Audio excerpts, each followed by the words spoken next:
آج میں آپ لوگوں کو ایک قصہ سنانے والی ہوں۔ ایک آدمی حج کو گیا بھی نہیں، لیکن اللہ تعالیٰ نے اس کے حج کو قبول کر لیا۔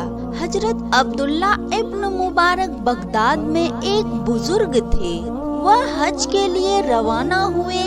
راستے میں دیکھا کہ ایک عورت برقع اوڑھے ہوئے کوڑے پر سے مرے ہوئے کتے کا گوشت کا ٹکڑا لے چلی۔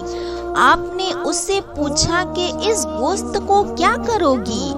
کہا کہ ہم 3 دن کی بھوک سے مجبور ہو گئے ہیں اور بچے بے چین ہیں اور میرا آدمی بیمار ہے۔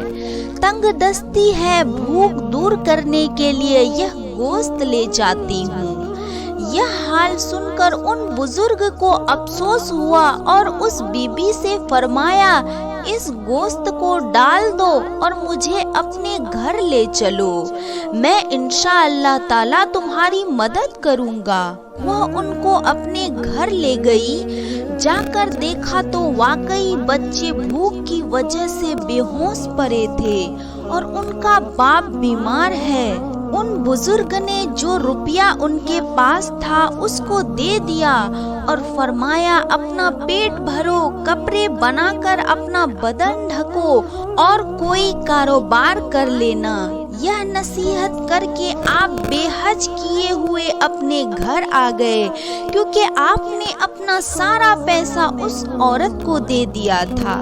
لکھا ہے کہ اس آدمی کو خدا نے شفا بخشی، اس نے پھر کاروبار کیا۔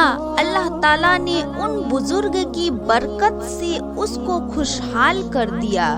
سبحان اللہ، غریبوں پر رحم کرنا اور ان کی مدد کرنا اللہ کو بہت پسند ہے۔ اس عمل اور کار خیر کی برکت یہ ظاہر ہوئی کہ جس روز حج ہوا تو عرفات کے میدان میں خدا کی طرف سے حاجیوں کو غیب سے یہ آواز آئی کہ اے صاحبوں، عبداللہ بن مبارک کا حج ہم نے قبول کیا اور ان کی برکت سے تم سب کا حج قبول کیا۔ اس حدیث کا فائدہ ہے کہ مسلمانوں یاد رکھو، حج بھی تو اللہ تعالیٰ کو خوش کرنے کے لیے کرتے ہیں، بس ہر موقع پر اس کا خیال ہونا چاہیے کہ مال خرچ کرنے کی کیا ضرورت ہے۔ آج کل بعض لوگ حج پر حج تو کریں گے مگر کسی غریب مسلمان بھائی کی خبر نہیں لیں گے، چاہے کوئی کیسا ہی غریب اور تنگ دست ہو، مرض میں قرض میں دبا ہوا ہو، مکان رہنے کو نہ ہو۔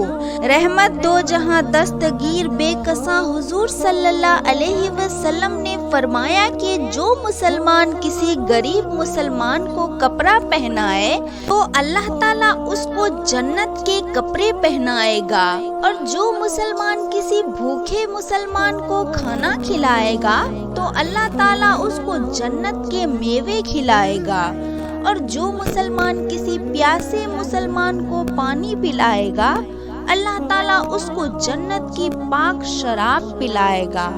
فائدہ، غریب، دیندار اور سفید پوش لوگوں کا زیادہ خیال رکھا جائے کہ جو واقعی غریب ہو اور اپنی غریبی کو چھپاتے ہو، کسی سے مانگتے نہ ہو، خوب دیکھ بھال کر ایسے لوگوں کی مدد کرنا نہایت مبارک عمل ہے۔